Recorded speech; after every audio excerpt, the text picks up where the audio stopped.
প্রধানমন্ত্রী তারেক রহমানের কাছে নিরবিচ্ছিন্ন জ্বালানি সরবরাহের নিশ্চয়তা চেয়েছেন ব্যবসায়ীরা। এছাড়া বিমানবন্দরের ঝামেলা ছাড়া বিদেশি বিনিয়োগকারীরা যেন সহজে দেশে আসতে পারেন সেই সুযোগ চেয়েছেন তারা।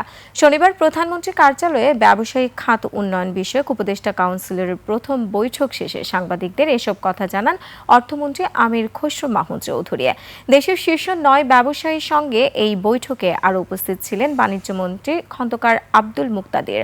এ সময় জ্বালানি সংকটে দেশের অর্থনীতির উপর চাপ তৈরি হয়েছে মন্তব্য করে নিরবিচ্ছিন্ন সরবরাহের নিশ্চয়তা চান ব্যবসায়ীরা। বৈঠক শেষে অর্থমন্ত্রী বলেন, প্রধানমন্ত্রীর কাছে নবায়নযোগ্য জ্বালানি বা সৌর বিদ্যুৎ ব্যবহারে সরকারি সহায়তার কথা বলেছেন ব্যবসায়ীরা। আজকে ব্যবসায়ী নেতৃবৃন্দের সাথে বসা হয়েছে, তাদের কাছ থেকে উনি শুনেছেন যে বিনিয়োগের পথে বাধা কোথায়।